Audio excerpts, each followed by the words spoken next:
Last topic है छोटा सा ये लेक्चर का, रेजिस्टेंस और टेम्परेचर। टेम्परेचर और रेजिस्टेंस में क्या रिलेशन है।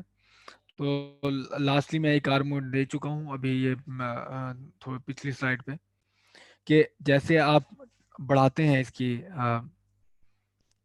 इलेक्ट्रॉन मोशन में, कुलियन जो आपके पास इलेक्ट्रॉन है जो कोलाइड करता है एटॉमिक आइन से, कोर से, तो सारी की सारी एनर्जी उनको दे देगा। ठीक है, तो सारी की सारी एनर्जी उनको दे देगा, तो उनका जो टेम्पे वाइब्रेशन होगी, वो जैसे जितनी वाइब्रेशन होगी उनकी जो टेम्परेचर उतना इंक्रीज होगा।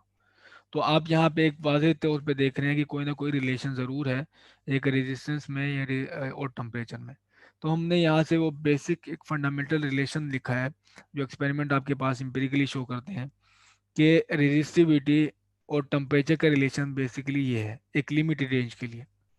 एक लिमिटेड रेंज के लिए मटेरियल के लिए आपके पास रेजिस्टिविटी इस तरह से इंक्रीज होती है टेम्परेचर के साथ, और या फिर डिक्रीज होती है जो इस रिलेशन के मुताबिक।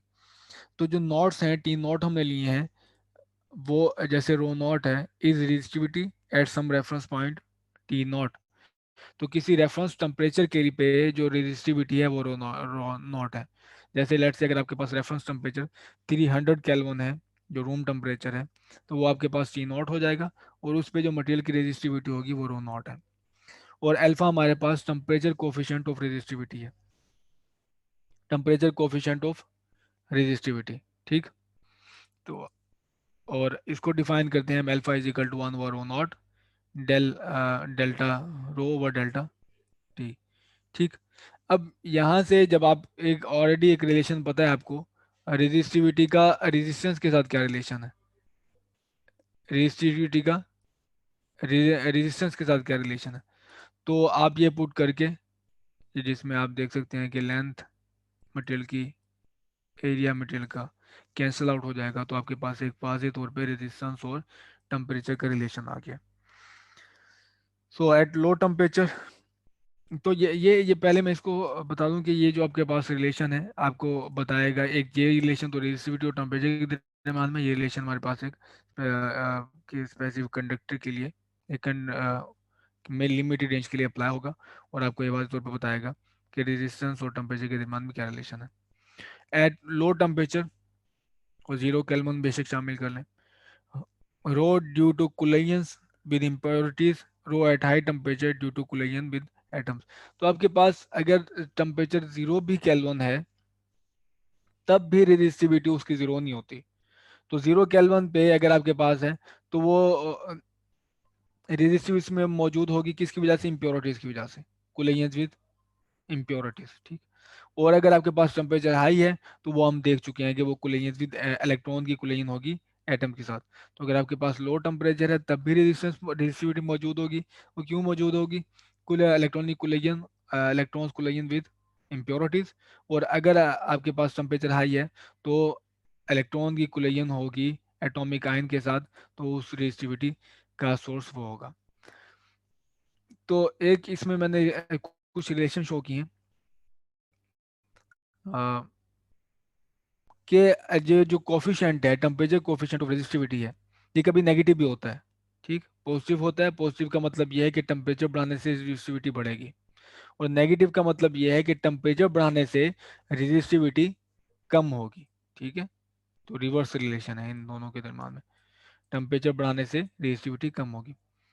तो वो कम क्यों होगी, जैसे कि हमारे पास सेमीकंडक्टर होते हैं, वो इस वजह से कम होगी ड्यू टू, अगर जैसे सेमीकंडक्टर है, सेमीकंडक्टर में ऐसा होता है कि टेम्परेचर आपने बढ़ाया, तो टेम्परेचर बढ़ाने से आपके पास नंबर ऑफ इलेक्ट्रॉन्स है जो इलेक्ट्रॉन डेंसिटी है वो बढ़ जाती है।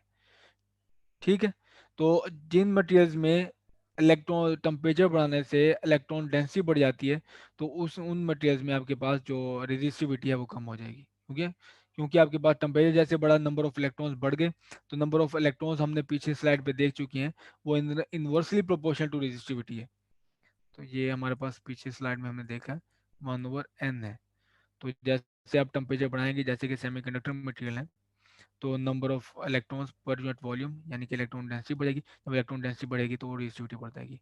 तो ये हमारे पास कौन से मटेरियल बिहेवियर शो करते हैं, जो कि जिनमें जो अल्फा है टेम्परेचर कोफिशिएंट ऑफ रेजिस्टिविटी वो नेगेटिव है। कुछ प्रॉब्लम देख लें इसके हवाले से। एक प्रॉब्लम है ये, a certain light bulb has a tungsten filament with a resistance of 19 ohm when cold and 140 ohm when hot। ठीक, तो 2 पॉइंट पे आपको रेजिस्टेंस उसने दे दी है। आर नॉट एक है लोअर पे, और कोल्ड उसे क्या है, उसे 140 ऑब्वियसली हमारे पास वहाँ पे वो मटेरियल हॉट है। Assume the resistivity of tungsten varies linearly with temperature even over the large temperature range involved here. Find the temperature of the hot filament. Assume an initial temperature of 20 degree centigrade. तो 20 degree centigrade पे आपके पास जो resistivity है, resistance है, वो are not है। और आपने टेम्परेचर फाइंड करना है जब आपके पास रेजिस्टेंस है 140 ओम। और एक और चीज़ भी साथ इन्होंने बताया कि assume the resistivity of tungsten varies linearly with temperature even over the large temperature range involved here। तो पिछले स्लाइड पे हम देख चुके हैं कि लिमिटेड रेंज के लिए रिलेशन वैलिड होता है, ये पूरी डोमेन के लिए वैलिड नहीं होता कि आप जितना मर्जी टेम्परेचर बढ़ाते जाएं तो रिलेशन ट्रू रहेगा, या जितना टेम्परेचर कम करते रहें तो रिलेशन ट्रू, ऐसी बात नहीं है। लेकिन इधर में हम उन्होंने एक्सप्लिसिटली कह दिया कि इस लिमिटेड इस रेंज के लिए वो रिलेशन वैलिड होगा।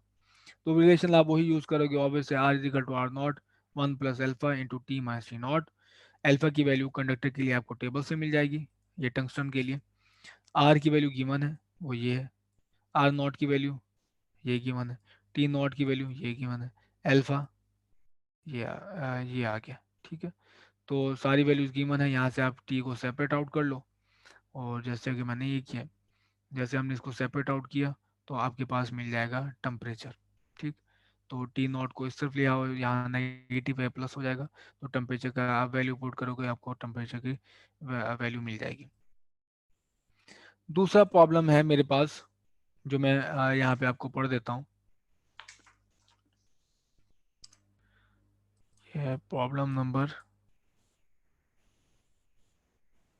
21, सॉरी। तो प्रॉब्लम नंबर 21 है, what is the fractional change in the resistance of an iron filament when its temperature changes from 25 degree to 50 degree centigrade. तो हमने बताना है कि फिलामेंट में जो आपके पास है टेम्परेचर चेंज कितना होगा अगर आपके पास जो 2 पॉइंट्स पे रेजिस्टेंस गिवन है, आर नॉट गिवन है, आर गिवन है, आपने सिर्फ डेल्टा टी फाइंड करना है। तो आर आर नॉट मल्टीप्लाई कर दें अंदर, ये आर नॉट 1 हो जाएगा, और ये plus R naught alpha delta T बन जाएगा। इस आर को इस तरफ ले जाएं तो माइनस आर नॉट हो गया, आर नॉट यहाँ पे डिवाइड हो जाएगा, तो अल्फा को भी आप डिवाइड कर दें तो आपके पास वैल्यू आ जाएगी डेल्टा टी की। ठीक है, तो ये मेरे पास होगा 0.125 वैल्यू है इसकी।